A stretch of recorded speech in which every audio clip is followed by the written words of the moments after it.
Thank you very much. And first of all, good Merci afternoon. beaucoup. Bonjour à tous. Je suis ravi d'être ici parmi vous et très reconnaissante. J'aimerais vous souhaiter la bienvenue à ce webinaire co-hébergé par Stéphane Bijoux et moi-même, co-organisé avec l'OCTA. Un tout grand merci au secrétariat de l'OCTA, en particulier Pablo, d'avoir co-organisé ce webinaire avec nous.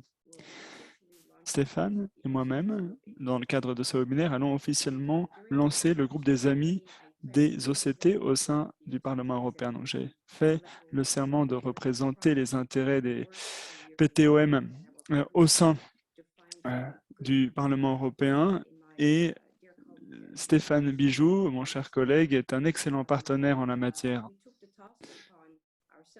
Nous avons décidé de promouvoir le rôle des PTOM au niveau européen. Bien que les PTOM soient éloignés géographiquement de l'UE, nous sommes toutefois tous interconnectés au sein de l'UE. Au début de mon mandat, j'ai commencé à travailler sur l'établissement d'un groupe d'amis des PTOM avec Stéphane Bijoux. Je sais que les PTOM sont parfois un angle mort au sein de l'Union européenne et je voulais changer cela. Nous voulions apporter davantage de soutien aux PTOM, notamment par le biais de ce groupe d'amis au sein du Parlement européen. Ensemble, nous partageons cet objectif, la promotion du rôle des PTOM au niveau européen. Et afin d'atteindre cet objectif, il fallait sensibiliser au rôle des PTOM au sein de l'UE et les possibilités qu'ils détiennent au sein du cadre de l'UE. Donc, les amis des PTOM au sein du Parlement européen sont une opportunité d'offrir une meilleure représentation au niveau européen pour les PTOM et de donner voix au chapitre aux PTOM au sein du Parlement européen, pour qu'ils puissent partager leurs préoccupations, les défis qui sont les leurs au sein du Parlement européen, mais aussi au sein des autres institutions européennes. Il faut également faire valoir auprès d'eux les possibilités qu'offre l'UE. Dans le cadre de ce webinaire, nous souhaiterions vous donner un aperçu de ce que sont les PTOM et quel travail exceptionnel ils réalisent déjà au sein du cadre de l'UE. Le commissaire Jutta Urpilainen des partenariats internationaux nous parlera. Il y aura également un message de Thierry Santa, le président de l'OCTA. Il y aura également des orateurs du Groenland et de Curaçao qui vont nous parler de ce que font les PTOM. Alors, nos orateurs montreront que les PTOM sont une priorité et qu'ils ont de nombreux rôles à jouer. La visibilité des PTOM au sein de l'UE est un processus en cours qu'il nous faut tous prendre en compte, et ce, à différents niveaux. Pour renforcer la visibilité des PTOM, l'OCTA a lancé un nouveau site web qui comporte des informations essentielles sur les PTOM et j'encourage tous les participants à consulter ce site web. Alors, avant de donner la parole au commissaire, j'aimerais dire que, en tant qu'eurodéputé, j'aimerais que les PTOM nous fassent part de leurs soucis, leurs préoccupations, leurs besoins sont et qu'ils les expriment dans le cadre de ce groupe. Et j'aimerais que les PTOM nous disent ce que l'UE peut faire pour améliorer la situation. Et je sais que lorsque des problèmes surviendront, nous pourrons sans doute trouver des solutions à Bruxelles. Et nous aimerions également souligner l'importance de la jeunesse. Il faut encourager la participation des jeunes au sein des PTOM et au sein de l'UE. Malheureusement, on ne peut encore organiser aucun événement en personne en raison de la pandémie. Mais je tiens à souligner que la participation des jeunes me tient à cœur. Et j'aimerais qu'ils nous parlent des changements qu'ils veulent voir advenir. Et j'aimerais organiser une réunion à Bruxelles avec les jeunes des PTOM en physique dès que possible. Il faut les impliquer si nous voulons aller de l'avant. J'aimerais à nouveau vous remercier d'être ici parmi nous, alors que Stéphane et moi lançons ce groupe des amis des PTOM au sein du Parlement européen. Je veux que nous atteignions ensemble nos objectifs et que nous favorisions notre coopération. J'aimerais maintenant donner la parole à Jutta Urpilainen, commissaire pour les partenariats internationaux.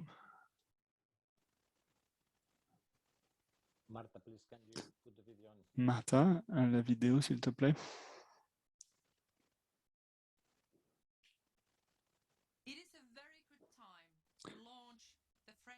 C'est le moment idoine pour lancer ce groupe d'amis des PTOM. Ensemble, c'est une nouvelle page de notre partenariat que nous allons tourner.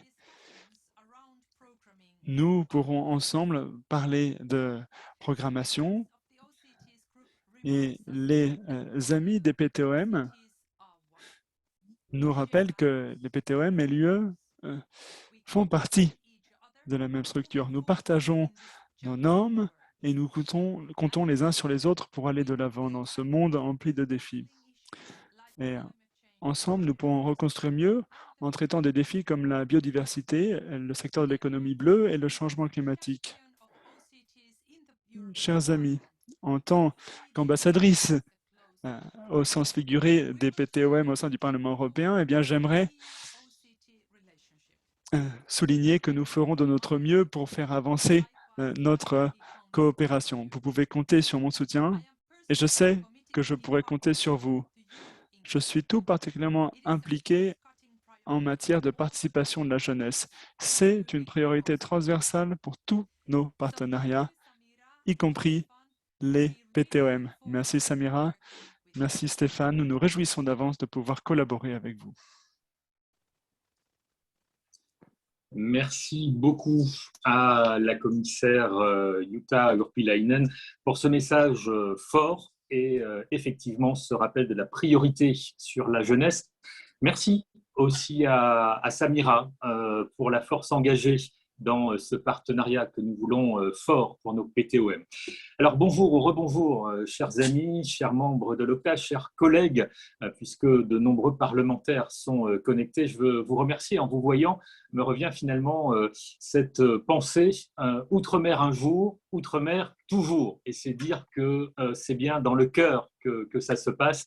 Et c'est vrai que c'est avec une vraie émotion que je partage et nous partageons avec Samira ce moment de lancement de ce groupe d'amitié, une démarche vraiment très très importante, à la fois pour nos pays et territoires d'outre-mer, mais aussi pour l'Europe, puisque jamais nous n'avons partagé autant de défis communs.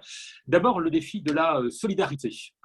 Pendant et après les crises qui frappent l'Europe, eh bien, on sent bien cette nécessité de cohésion, d'unité. Il y a eu le Brexit, la pandémie Covid-19, les conséquences économiques, sociales, humaines. Elles sont d'autant plus redoutables, ces conséquences, pour nos petits territoires qui sont éloignés en zone insulaire. Nous avons le défi du changement climatique, bien évidemment. Ensemble, nous sommes engagés dans la voie du Green Deal. Ce chemin passe naturellement par les PTOM, trésor de biodiversité. Et figurez-vous que nous lançons ce groupe d'amitié en cette journée internationale des tropiques. Et ce qui nous caractérise, eh bien, c'est cette biodiversité sous les tropiques, mais également au Groenland, dont nous parlerons tout à l'heure. Et cette biodiversité, eh bien, elle est riche, mais elle est également fragile. Et il faut qu'on travaille ensemble pour la protéger contre les effets du dérèglement climatique. Mais ces territoires sont des territoires de défis, mais ils sont aussi des territoires de solutions, d'innovation. Et nous pouvons construire ensemble eh bien, des solutions d'avenir. Et croyez-moi, ici au Parlement européen et dans les institutions européennes, grande est notre détermination pour être avec vous et pour réussir ensemble eh bien, ces transitions écologiques dont nous avons besoin en nous appuyant sur la résilience qui caractérise nos territoires. Autre défi, eh bien, c'est également le défi géostratégique, parce que oui, c'est vrai, on est en famille aujourd'hui et en famille, on se dit les choses comme elles sont. Eh bien, les PTOM sont aussi situés dans des régions qui sont convoitées, observées par des puissances étrangères, extérieures, qui cherchent à la fois des ressources ou à étendre leur influence. Il y a là une vigilance à avoir et l'Europe a une responsabilité dans cette dimension géostratégique de la position de nos territoires. C'est aussi ça, la réalité. Nous sommes à vos côtés et c'est le message d'aujourd'hui pour vous dire que nous sommes en fait une grande famille et que nous sommes réunis dans ce destin commun, car au-delà des traités, nous voyons dans les PTOM eh bien, des populations extraordinaires, des héritages culturels formidables, une diversité linguistique, une biodiversité, on en a parlé, qui sont finalement aussi dans l'ADN du projet européen que nous portons ici à Bruxelles et à Strasbourg. Alors, nous serons à vos côtés parce que les PTOM sont des postes avancés pour la promotion des valeurs européennes, l'ouverture, le partage, la solidarité, le dialogue fraternel entre les peuples. Et je veux ici témoigner que ce dialogue, eh bien, il est vital parce que je viens, moi, d'une de ces îles, loin de Bruxelles, au cœur de l'océan Indien, l'île de la Réunion, que connaît bien Dominique Riquet aussi, parce que je préside aussi la délégation du Parlement pour les relations avec les pays des Caraïbes et nous y travaillons avec Samira. D'un pôle à l'autre, finalement, d'un océan à l'autre, eh bien, nous ne devons jamais rompre le fil du dialogue et des liens et nous devons eh bien, parler de loin, tous ensemble, pour porter cette voix commune. Et je voudrais terminer en vous disant que même s'il y a la réalité géographique qui fait que nous sommes loin géographiquement de Strasbourg et de Bruxelles, notre défi, c'est bien d'être présent dans les cœurs et au cœur des institutions européennes et compter sur Samira, sur moi et sur l'ensemble des parlementaires engagés ici au Parlement européen pour travailler à vos côtés. Voilà le message que je souhaitais partager avec vous. Nous allons maintenant poursuivre ensemble ces échanges. Thank you, Monsieur Bijou. Thank you, Ms. Merci beaucoup, Monsieur Bijou, et merci, Madame Raffaella, pour vos propos liminaires pour cette session d'aujourd'hui. Merci aussi, eh bien, effectivement, de président ou de co-organiser, en tout cas, ces groupes d'amis des PTOM. Nous allons maintenant avoir un message vidéo du président de l'OCTA, Thierry Santa, président de la Nouvelle-Calédonie. Martha. Depuis Nouméa, à l'occasion de cet événement en ligne co-organisé par les députés européens Raffaella et Bijou et par l'OCTA pour le lancement officiel du groupe des amis des PTOM au Parlement européen. En tant que président de l'OCTA, j'aurais préféré m'adresser à vous en direct pour cet événement d'importance particulière. Et vous le savez, la Nouvelle-Calédonie, dont j'assume la présidence du gouvernement, se situe à environ 20 000 km de Bruxelles. Et c'est justement cette distance, l'hyper-éloignement des PTOM vis-à-vis de l'Europe continentale, qui rend cette initiative du Parlement européen extrêmement utile en unissant nos forces pour ainsi mieux faire connaître nos territoires, leurs défis et les bénéfices mutuels de notre partenariat avec l'Union européenne. Au nom de l'association des PTOM, je tiens aujourd'hui à témoigner toute ma reconnaissance aux députés européens qui ont eu l'idée de créer ce groupe et que je salue, chère Samira, cher Stéphane. J'ai également une pensée particulière pour Maurice Ponga, ancien député européen originaire de la Nouvelle-Calédonie, qui a énormément œuvré pour défendre nos territoires au cours de ces 2 mandats. J'ai réuni, il y a quelques jours, toutes les délégations des PTOM pour entériner le retrait des territoires britanniques de notre association et mettre en place un nouveau cadre de coopération. Nous avons exprimé nos regrets liés à cette séparation tout en nous tournant vers l'avenir avec confiance. La crise sanitaire a révélé l'importance de la coopération et de la solidarité avec nos territoires et pays voisins. C'est une chance pour tous nos citoyens de se connaître, d'échanger leurs expériences, tout en exploitant au mieux tous les leviers existants au bénéfice des populations. Je souhaite témoigner ma reconnaissance à nos partenaires européens et aux États membres auxquels nous sommes liés pour le soutien qu'ils nous ont apporté pour mieux faire face à cette crise. Alors que notre association subit les effets du Brexit et que nos territoires ont été lourdement impactés par la crise du Covid-19, je souhaite aujourd'hui souligner toute l'importance que nous attribuons à l'appartenance des PETOM à la grande famille européenne.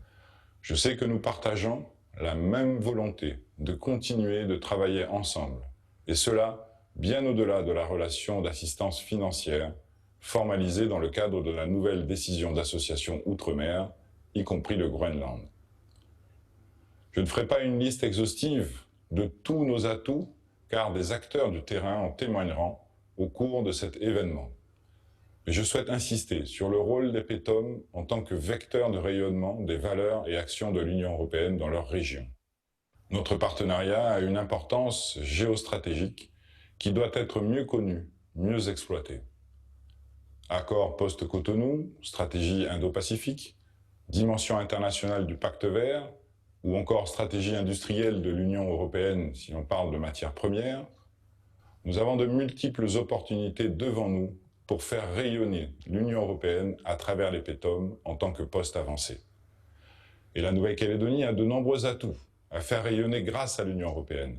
Notre archipel est riche d'un lagon inscrit au patrimoine mondial de l'UNESCO, d'une biodiversité exceptionnelle, préservée et valorisée dans une alliance subtile entre tradition et modernité, et surtout d'une population calédonienne jeune, ambitieuse et fière de la diversité de ses cultures. Je vous invite donc à profiter de ce voyage virtuel pour découvrir toute la richesse de nos PETOM, des pôles vers les tropiques, et à nous rejoindre au sein de ce groupe d'amis. J'espère aussi pouvoir vous accueillir très prochainement sur le Caillou, et en particulier à l'occasion du prochain forum annuel Union européenne PETOM que nous aurons le privilège d'organiser sur le sol calédonien. Je vous remercie.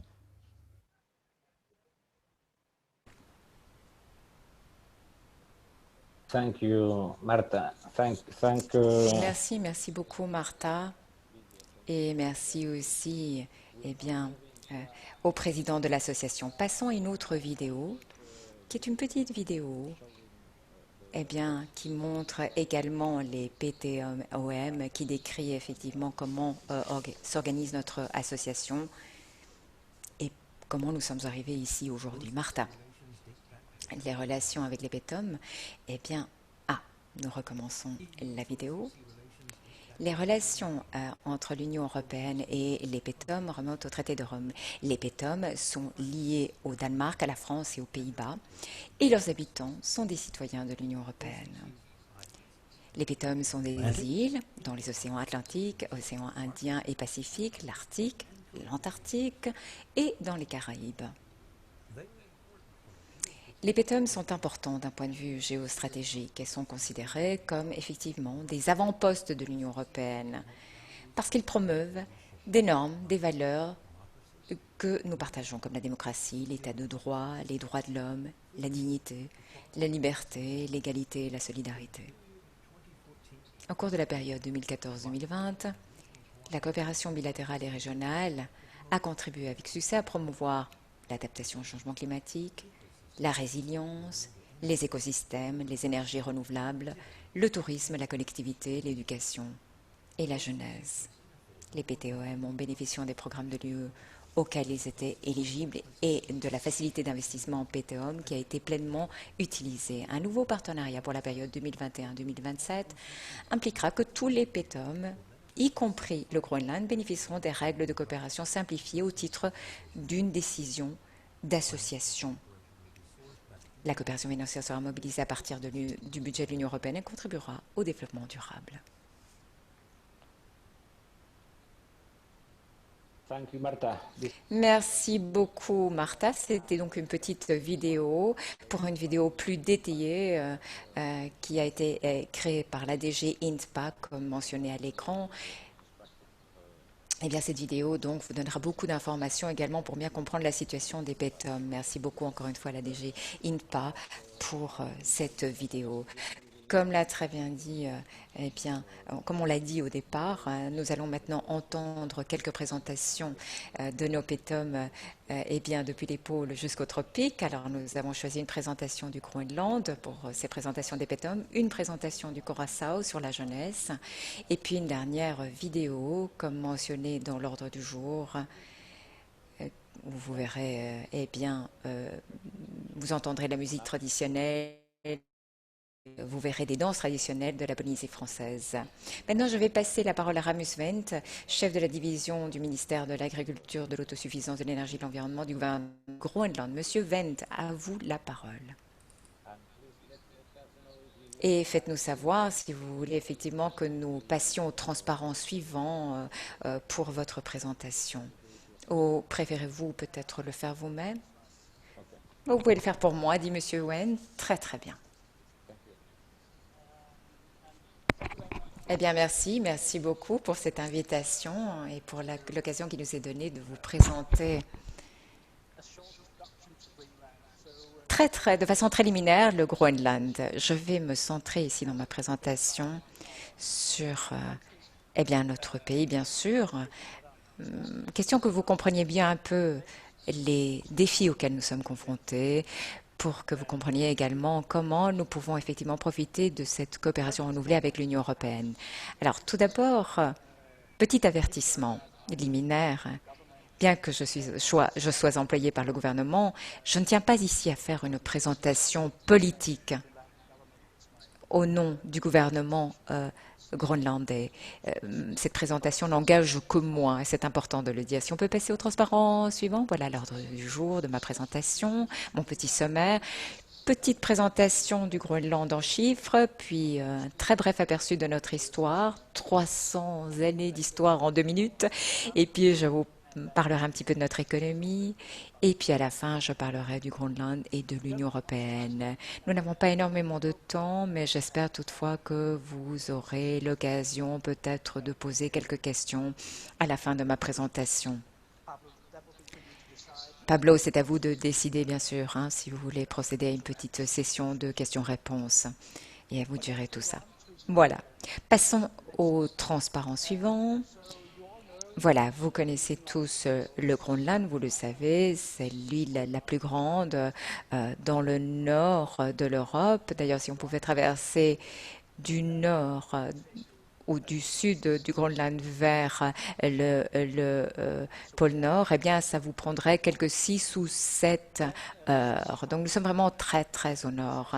Et puis, le sud du Groenland n'est pas tellement au nord, finalement.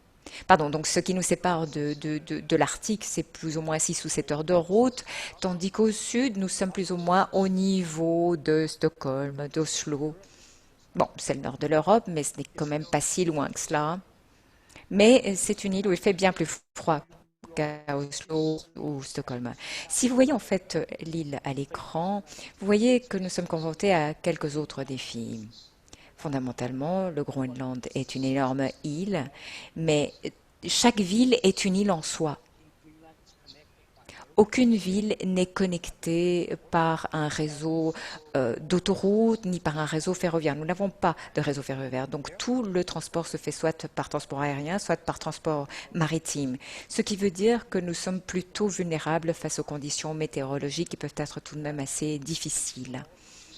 Et vous verrez également, comme vous pouvez le voir à l'écran, hein, que toutes les villes sont situées, bien sûr, sur la côte, pour la plupart à l'ouest du Groenland. Pourquoi? Parce qu'à l'est, eh bien, il y a beaucoup plus eh bien, de glace qui nous viennent de l'Arctique.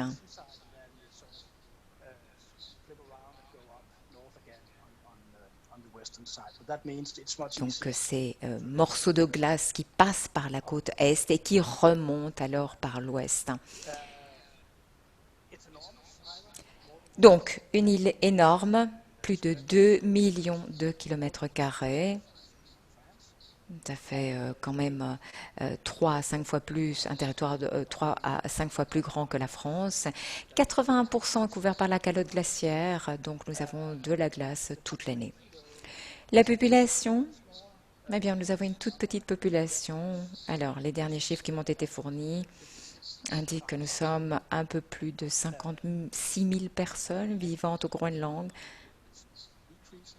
Et d'ailleurs, la population diminue ou a diminué au cours de ces dernières années. Alors, de ces 56 000 citoyens, eh bien, plus de 6 000 ne sont pas nés au Groenland et viennent d'autres pays, pour la plupart du Danemark. Et puis, il faut savoir aussi que nous avons également eh bien, des Philippins, des Thaïlandais, des Islandais.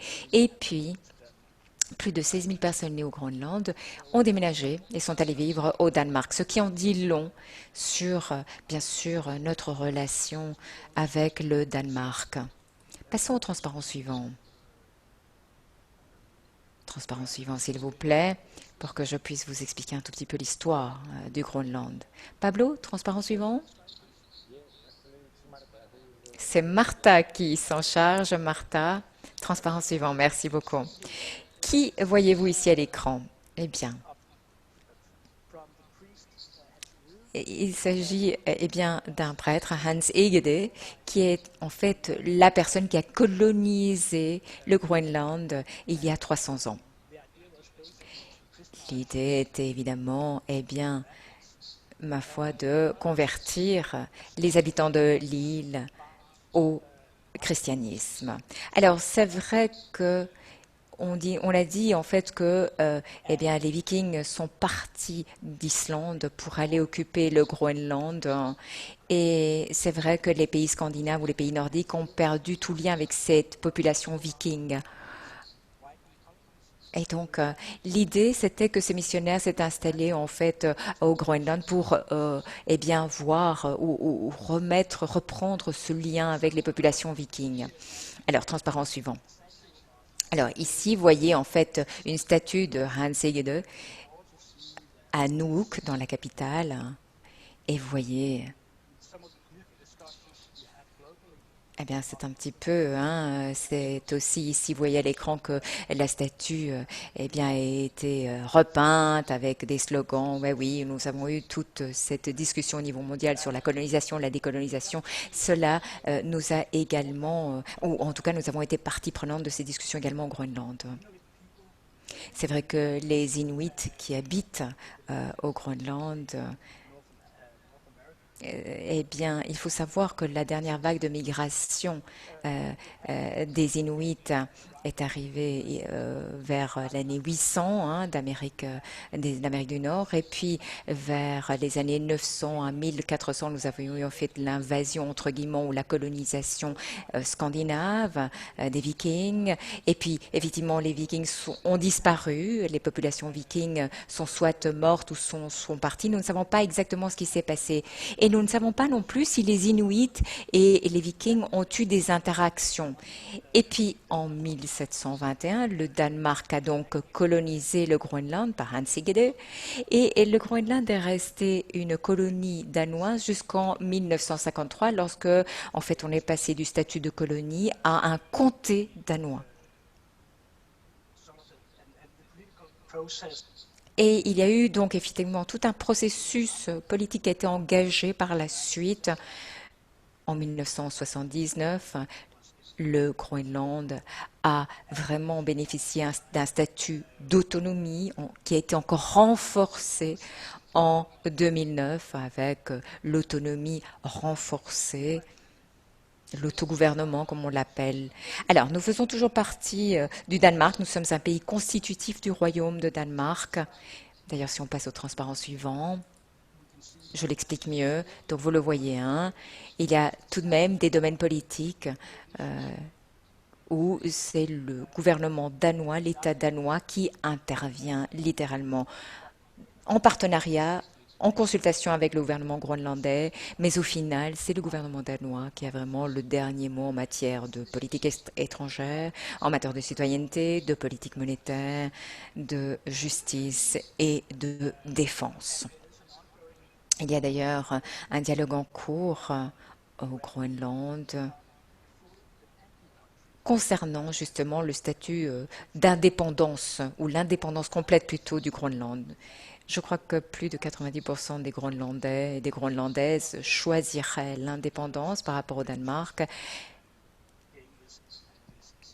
la seule question qui se pose est celle de savoir quand accéder à cette indépendance. Et puis, il y a une dimension économique également.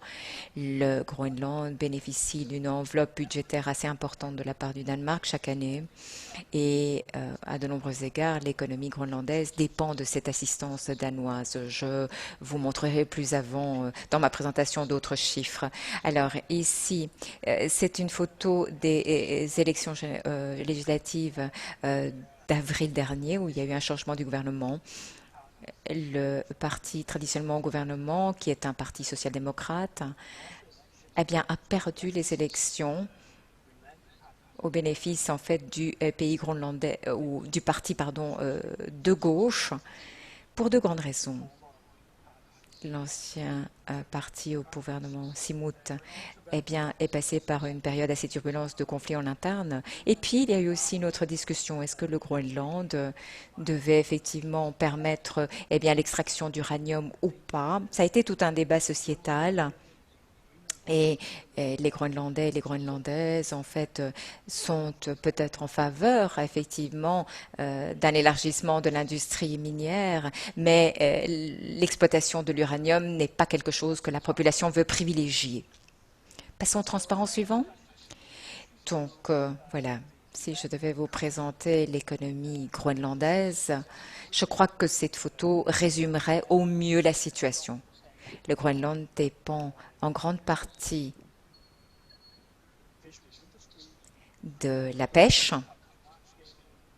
tant à grande échelle que pour peut-être les petits bateaux, les grands bateaux remorques comme les petits bateaux de pêche. Alors, c'est une bénédiction, mais en même temps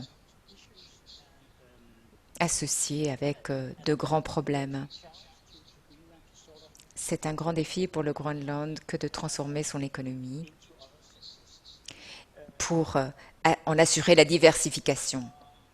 Et je vais vous montrer une photo, un transparent plutôt sur l'éducation et l'enseignement au Groenland et vous verrez de quoi je veux parler plus concrètement. Passons au transparent suivant.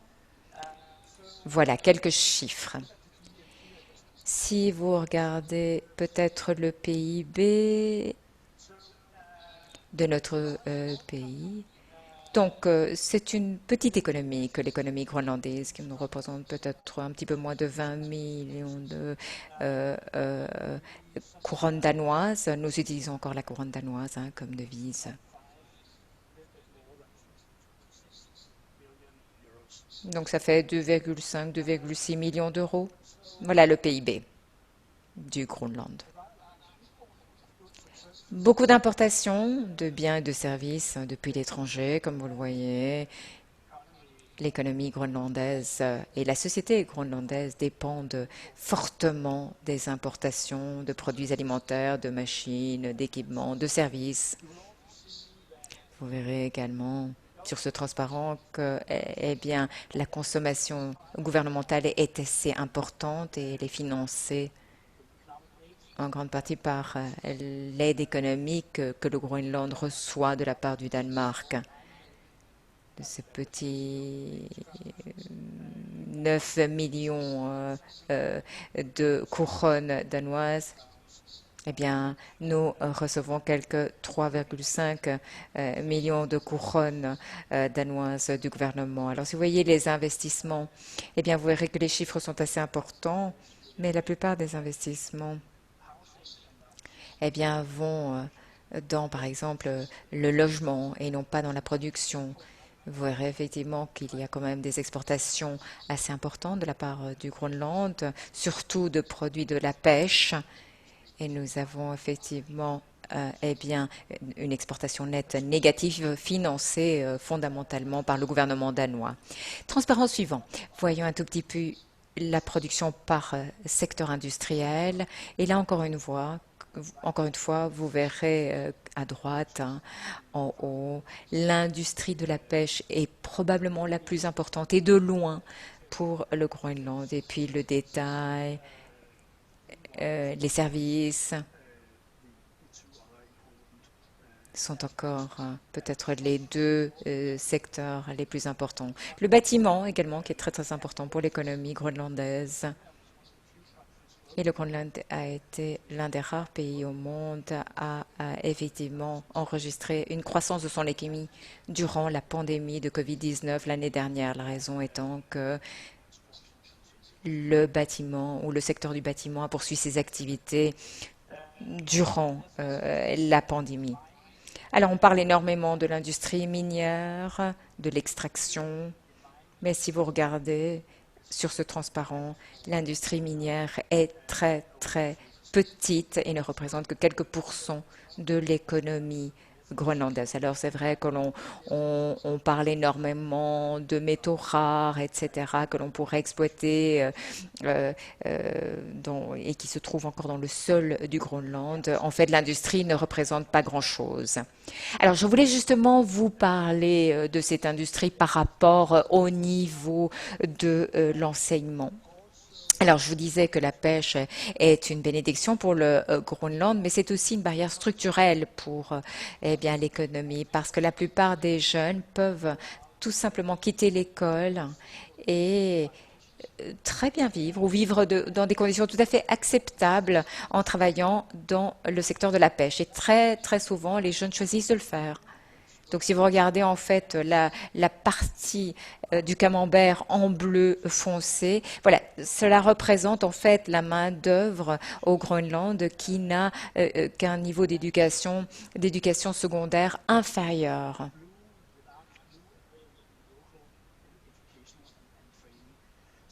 Avec également beaucoup de formation et d'éducation professionnelle. Donc, si vous voyez effectivement le niveau d'éducation des Groenlandais par rapport au reste de l'Europe, là, la différence est marquante. Et c'est là l'un de nos grands défis au Groenland.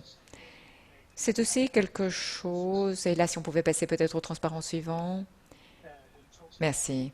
Sur lequel nous pourrions travailler lorsqu'on parle des relations entre l'Union européenne et le Groenland.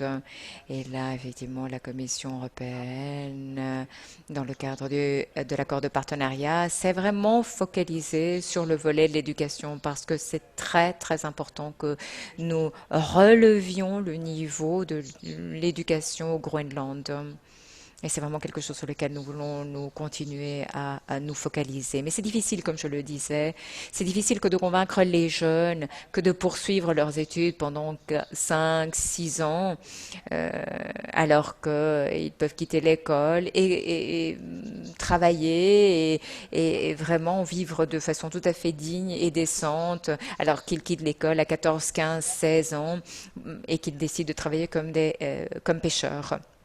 Voilà, ça c'est l'un des grands défis auxquels nous sommes confrontés. Alors, un peu d'historique concernant les relations UE-Groenland. Lorsque le Danemark a rejoint la communauté, l'Union européenne, donc la communauté économique européenne en 1972, le Groenland est devenu partie, ou est également devenu membre, si vous voulez, de l'Union européenne. Mais au moment d'octroyer l'autonomie au Groenland en 1979, il y a eu un référendum quelques années plus tard pour voir si le Groenland voulait rester au sein de la famille européenne ou si l'île voulait quitter cette coopération, ce cadre de coopération. Le Groenland a décidé de quitter ce cadre de coopération tout simplement à cause des doutes que les Groenlandais avaient autour des ressources de pêche, de la pêche du Groenland. Et voilà qui a eu vraiment, en fait, un effet négatif sur les relations UE-Groenland. C'est-à-dire que nous sommes très inquiets par rapport à nos ressources ici au Groenland. Et c'est peut-être quelque chose qui nous fait obstacle. Alors, c'est vrai que le Groenland pourrait vraiment bénéficier d'une coopération avec l'Union européenne et je suis très très heureux de constater que nous bénéficions de nouvelles opportunités dans le cadre de nouveaux partenariats avec l'Union européenne, dans le cadre également du groupe des PETOM. Nous pourrions profiter notamment du programme Erasmus+ ou BEST et voilà qui pourrait vraiment faire toute la différence pour diversifier notre économie. Donc ce serait vraiment quelque chose de très très positif. transparent suivant. Alors, nous espérons pouvoir travailler ensemble avec la Commission européenne, notamment sur le volet de l'énergie. Alors, je vous disais que pour nous, l'important, c'est de diversifier notre économie. Alors, nous avons un énorme potentiel en matière d'énergie hydroélectrique au Groenland. Et je crois qu'avec les possibilités qui s'offrent à nous sur l'île, eh bien, c'est quelque chose qui pourrait vraiment faire du Groenland un pays exportateur au cours des 5 à 10 prochaines années en matière d'énergie. Mais nous avons besoin d'investissements étrangers à cette fin. Nous avons besoin de ressources pour développer ces industries également. Bon, je vais m'en tenir là pour ma présentation. Pablo, à vous décider si nous avons le temps pour des questions et des réponses éventuellement. Pablo, à vous la parole. For this personal, but, Merci, Rasmus, pour cette présentation très personnelle et très intéressante sur le Groenland. Tu as parlé de nombre de questions qui animent également le quotidien des autres PTOM. Alors, je pense qu'il faut avancer car on a utilisé beaucoup du temps qui nous était imparti. S'il y a des questions, nous te les ferons parvenir dans les jours à venir. Merci beaucoup. Comme mentionné précédemment par les députés européens qui chapeautent cette initiative,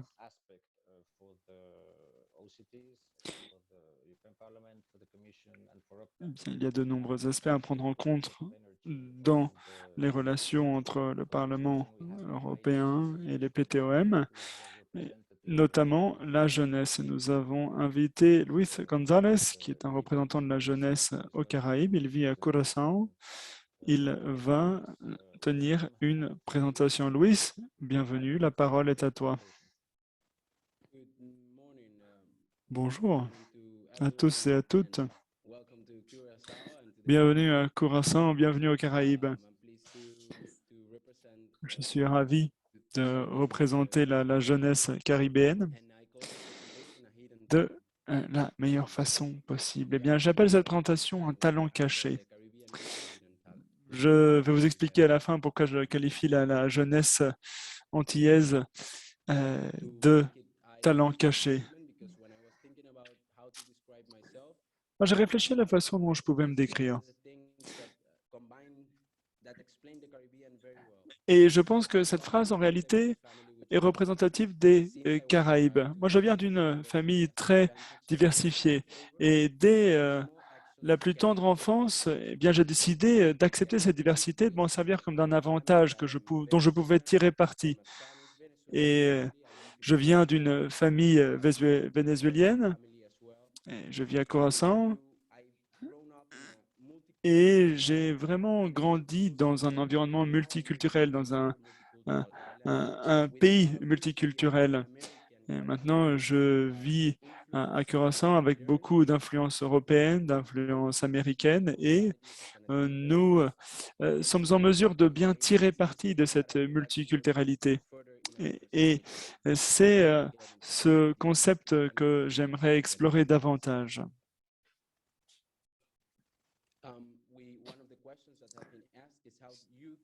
On a posé une question. La perception des jeunes de l'Union européenne.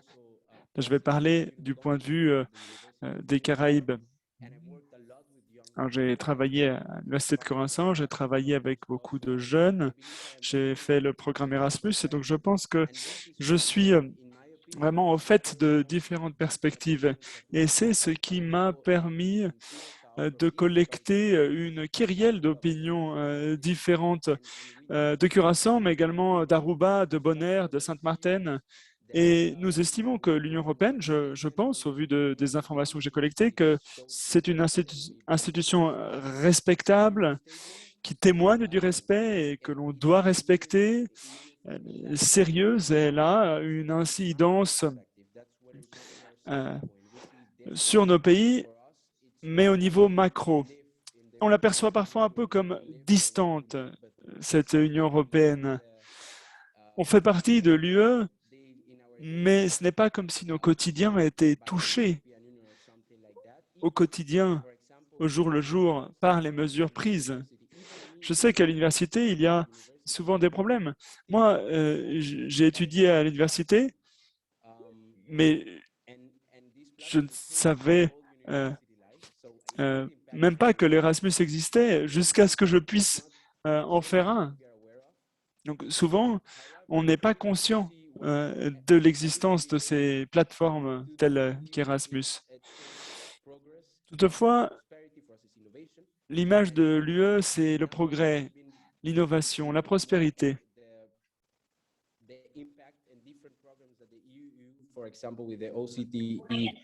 Alors, maintenant, je suis conscient des différents partenariats qu'il y a, notamment avec les PTOM, mais en tant que jeune, on n'est pas forcément conscient de cela. Donc oui, on est conscient de l'importance de l'organisation, on est conscient de ce qu'elle représente en matière d'innovation, de prospérité et de progrès, mais c'est un peu distant.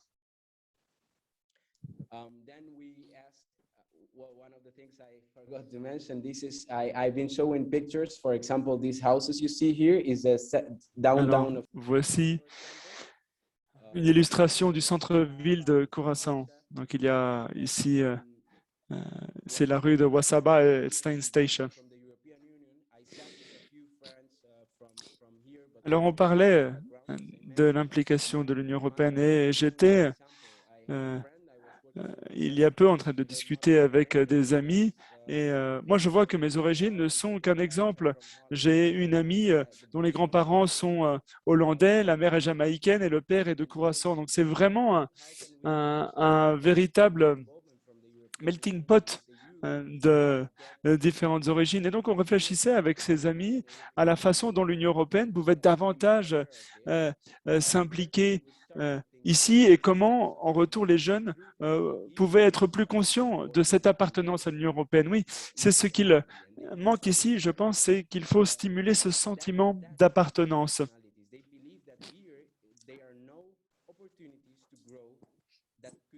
Sentiment d'appartenance à l'UE, mais sentiment d'appartenance également à leur propre pays.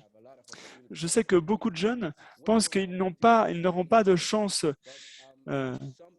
ici dans leur propre pays. Moi, ce n'est pas ma croyance. Moi, je sais que j'ai des opportunités ici, mais beaucoup de jeunes estiment que leur avenir est aux États-Unis, en Europe ou en Amérique latine. Donc, l'une des premières choses qu'il faut que nous fassions, moi je dis nous, je parle au nom de toutes les personnes que j'ai pu rencontrer, mais j'essaye d'agir à mon propre niveau.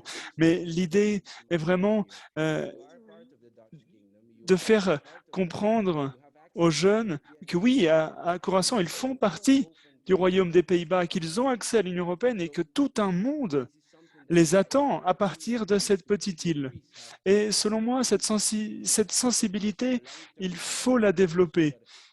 C'est un projet à long terme, mais il faut vraiment faire valoir cet aspect-là de Curaçao. Puis, un deuxième point, c'est qu'il faut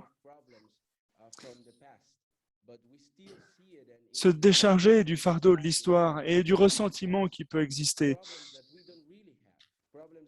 On s'attache souvent trop au passé et des problèmes auxquels on n'est plus exposé. Oui, il y a eu du racisme, oui, il y a eu l'esclavagisme, mais ce ne sont plus des problèmes qui nous touchent.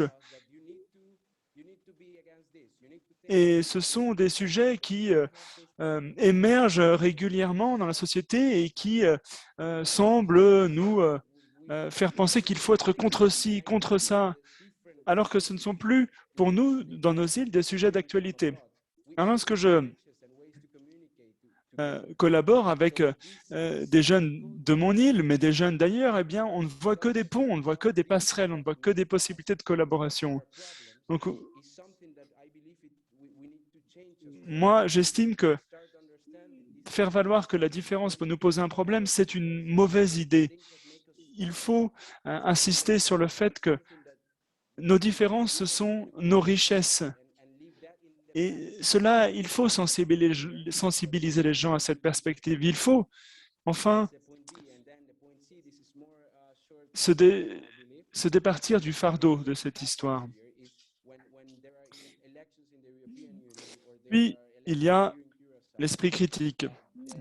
S'il y a des élections au sein de l'Union européenne, eh bien, il faut inciter les gens à y accorder de l'importance.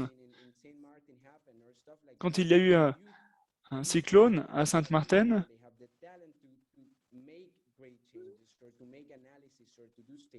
eh bien, il n'y a pas forcément eu cet esprit critique qui était si nécessaire. Et pourtant, les jeunes ici ont cet esprit critique, mais souvent ne le déploient pas. Et ça, je pense que c'est lié à leur perspective. Ils ont l'impression que de développer ce sens critique, eh bien, ne leur servira pas s'ils restent sur leur île.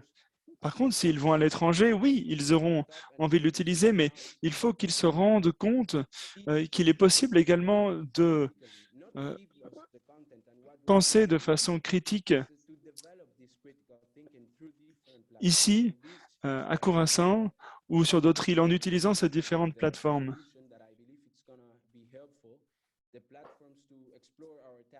Donc,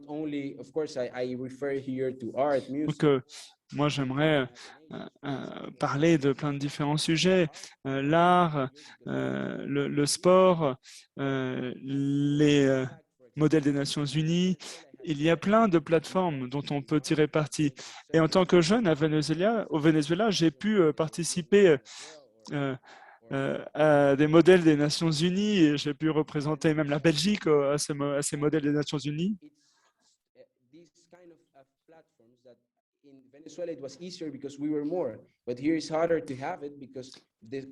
Et ici, à Curaçao, c'est difficile d'avoir ce type de plateforme, car la communauté est petite. Donc, si plusieurs îles venaient à collaborer, peut-être que l'on pourrait faire émerger des projets. Moi, je suis tout simplement en train de réfléchir à voix haute ici. Et si l'on a ce type de plateforme, et si l'on veut ce type de plateforme, il faut unir nos forces avec les îles voisines. Il en va de même pour la musique, pour les arts.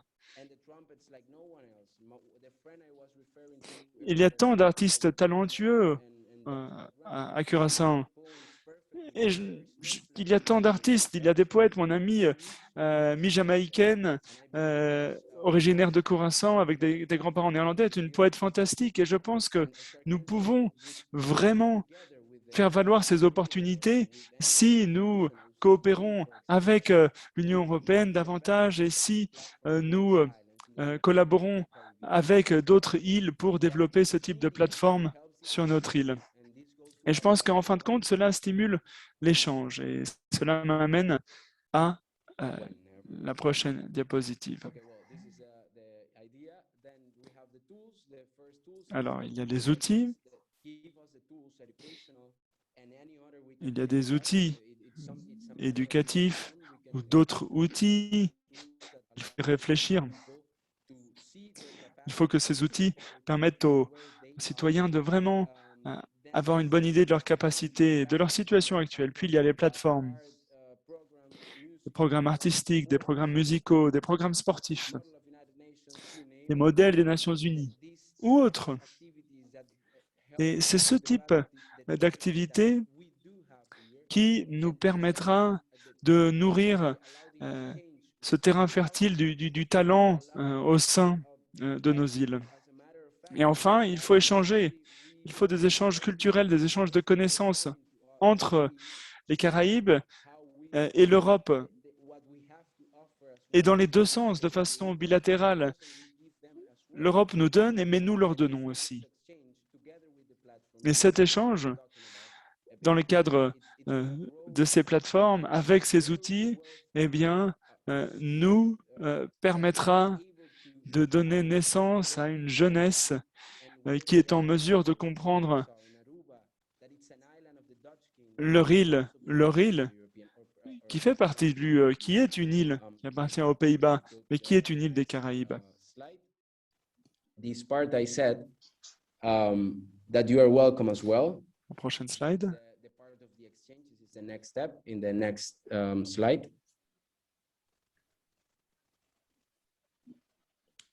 Yeah, I'm not sure.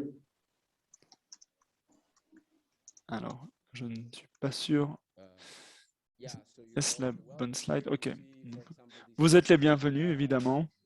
a beach in Aruba, the downtown in Curacao. C'est une plage à Aruba, le centre-ville d'Aruba.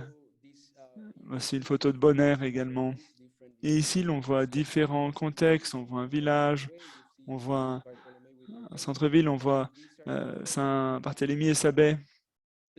Are open to welcome you or welcome the youth people. Donc, from ce your sont des lieux qui sont prêts à accueillir les jeunes Européens sports, to do art, to combine it with music, pour exercer une pratique sportive, pour créer de l'art, jouer de la musique, pour participer à ces plateformes et pour échanger des connaissances, des pratiques qu'ils ont pu apprendre sur leur continent et pour qu'ils puissent apprendre de nous également.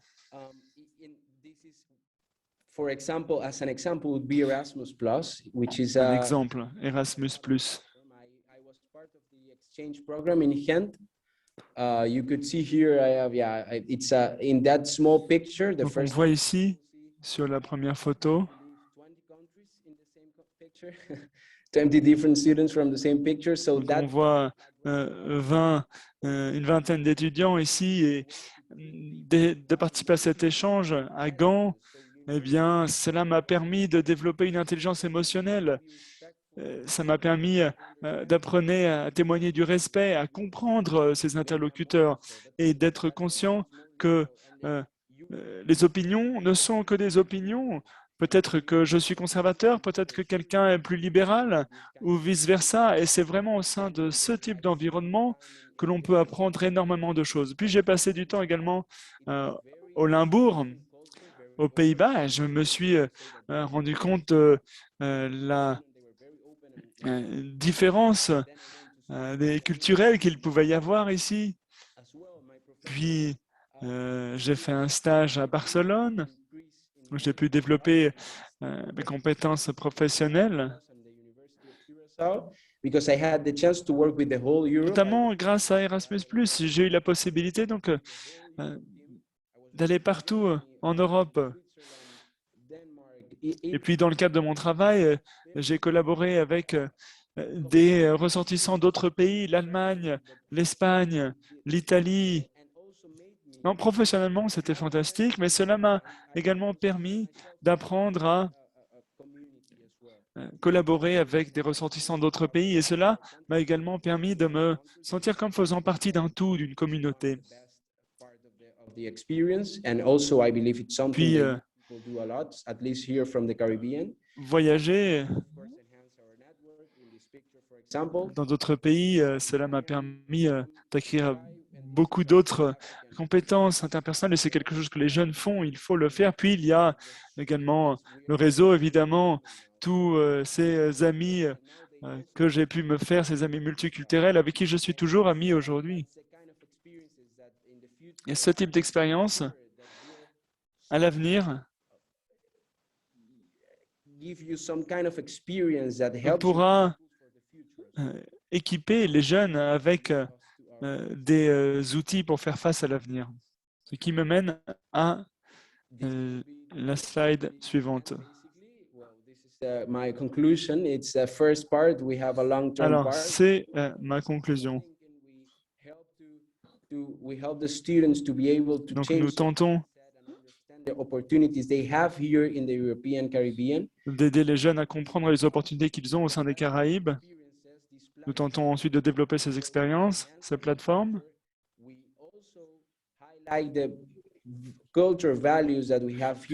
il y a également les valeurs culturelles qu'il faut souligner. Puis,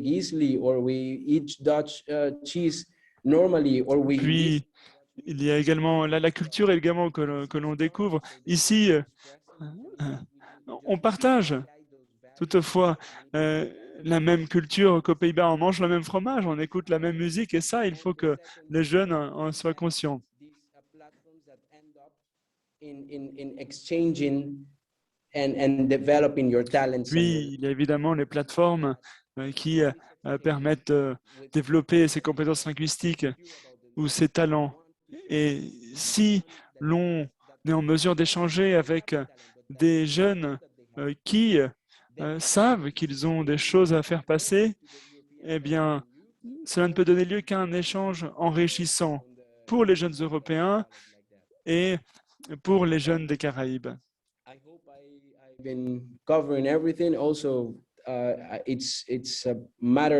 J'espère avoir abordé tous les sujets d'importance. Voici encore une illustration du centre-ville de Curaçao. Et je pense que nous pouvons accomplir de grandes choses si nous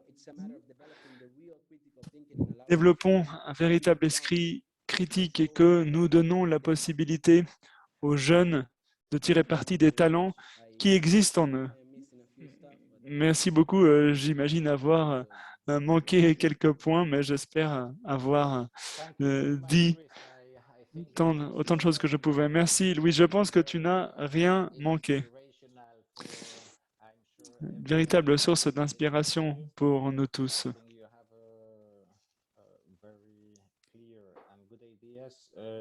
Tu as d'excellentes idées, bien exprimées. Bon, les plateformes, c'est un sujet très intéressant, notamment les plateformes en matière de promotion de la culture. Eh bien, les amis des PTOM auront évidemment à cœur de promouvoir cet aspect culturel. Et pour l'instant, nous l'avons fait à distance, mais nous avons l'intention d'organiser des sessions physiques bientôt. Évidemment, nous allons accorder beaucoup d'importance à cela et nous serons en contact à l'avenir.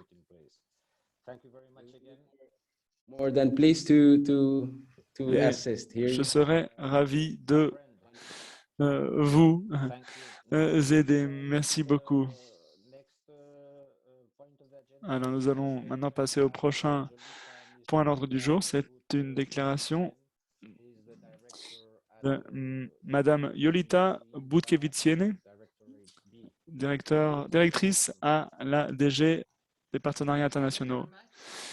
Madame Butkevitsiene, merci à la coprésidente et au coprésident.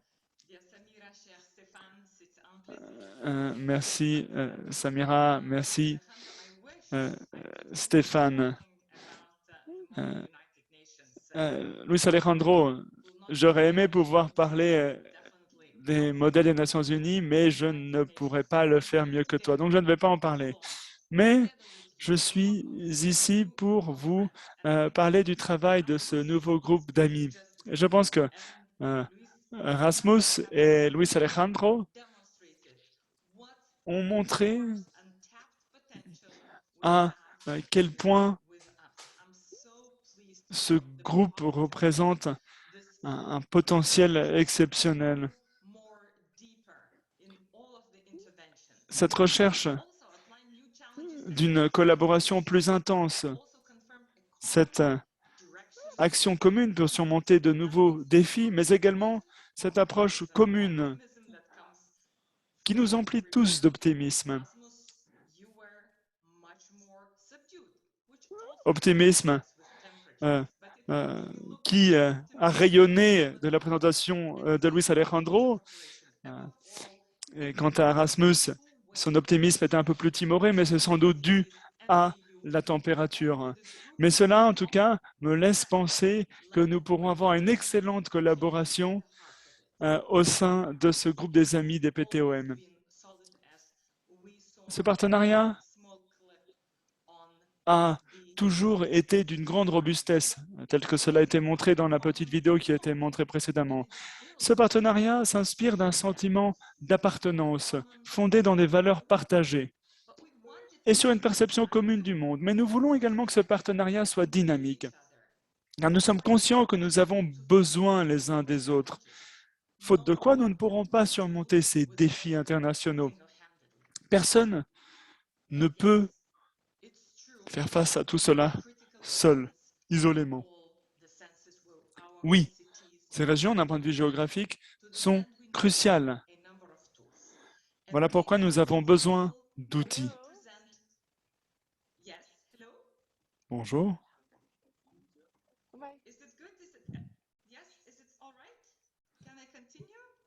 Yes, yes, please. Okay, thank you, Pablo.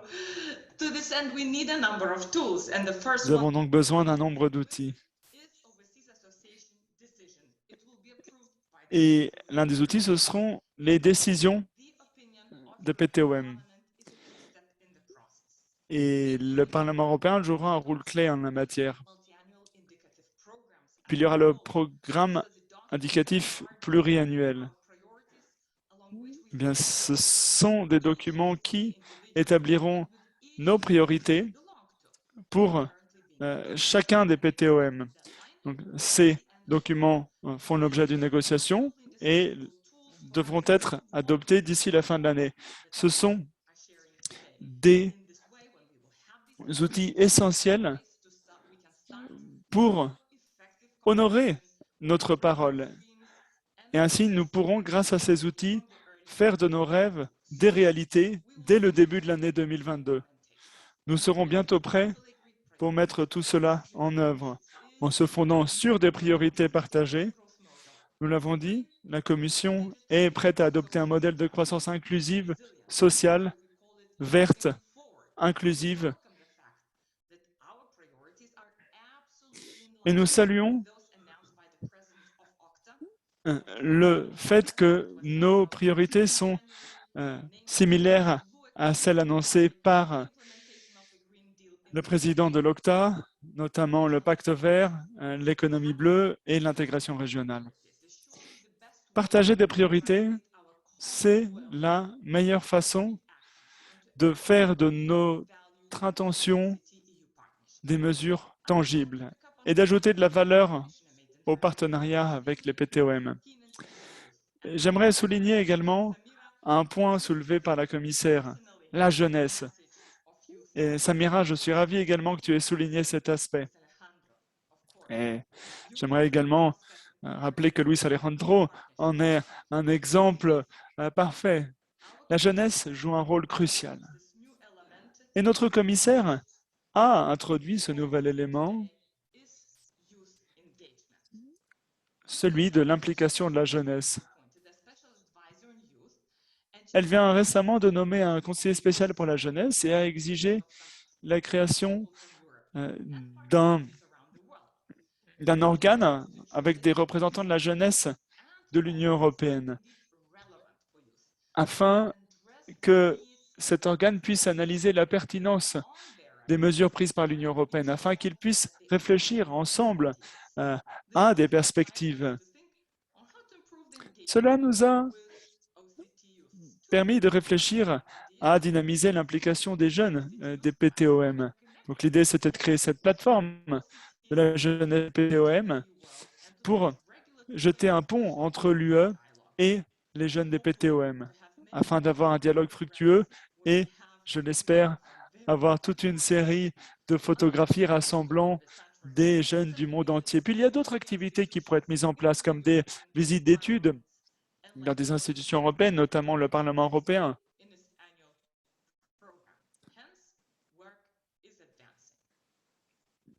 Le travail que nous réalisons progresse à grands pas. Nous essayons d'avoir tous les composantes en place pour aller de l'avant dans le cadre d'un partenariat robuste avec les PTOM. Le Parlement européen n'est pas seulement le gardien des valeurs de l'Union européenne.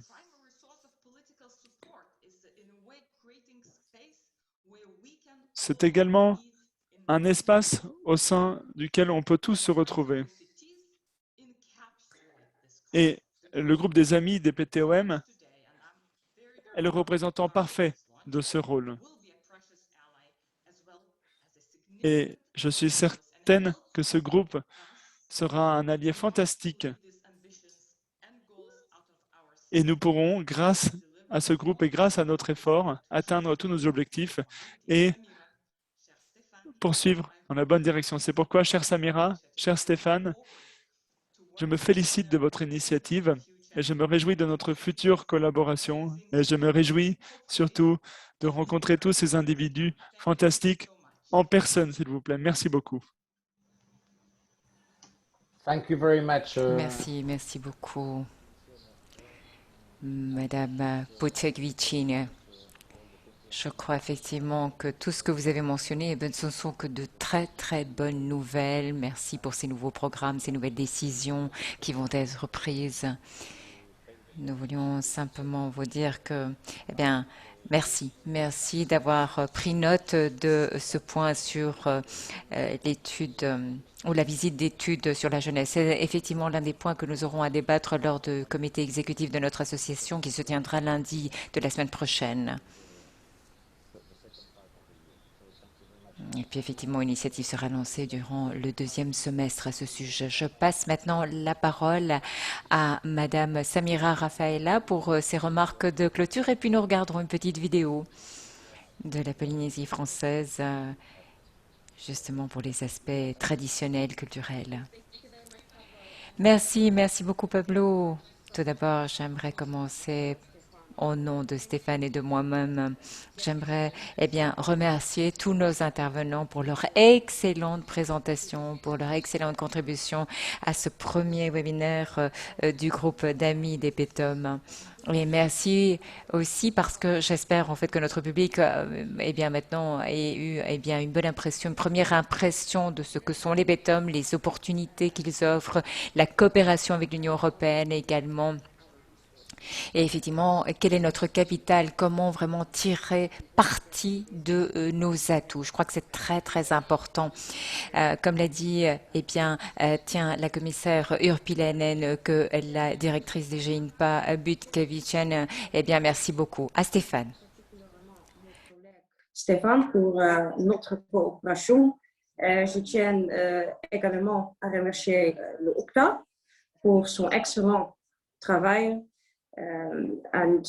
Also on behalf of Stéphane, we hope Au nom de Stéphane, nous espérons vous voir tous et toutes bientôt à l'occasion de l'une de nos prochaines initiatives dans le cadre du groupe d'amis des PTOM au Parlement européen. Je passe la parole maintenant.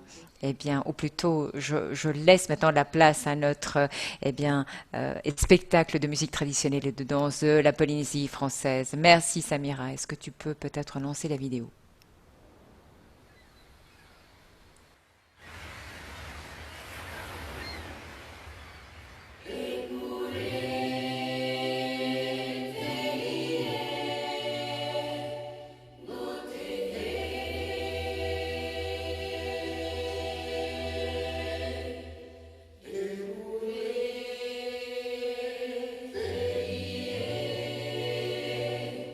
Oh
te hau hau ia ia. O te natura ia ia. Porinetia hau ia ia. O te natura ia ia. Porinetia. E reo o te mo o tia ato ara. Ahaere maina e ai. E reo o te mo o tia ato ara. Ahaere maina e ai. E hau ia ia. O te natura ia ia. Porinetia. Hau ia ia. O te natura ia ia. Porinetia. Te piti ahura au te tere tere. Hamani hia i te apa ira a. No te mau manu te rivangu te a. Whai whai mai te oto e te mi ia ia. E te pati ia ia. Porinetia. Haruru ia ia. Haruru ia ia. I te motu a te a.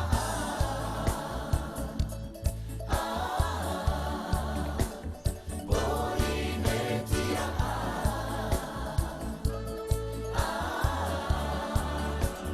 I te motu a te a.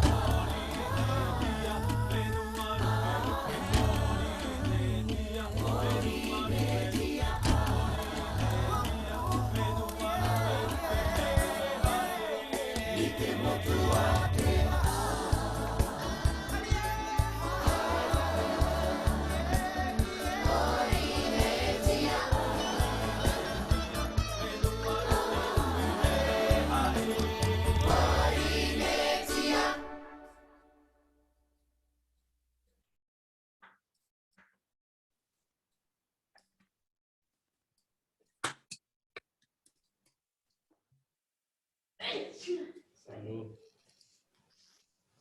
Well, thank you very much Eh to bien, merci. Merci beaucoup à toutes et à tous. Je ne sais pas, Monsieur Bijoux, Madame Raffaella, voulez peut-être conclure?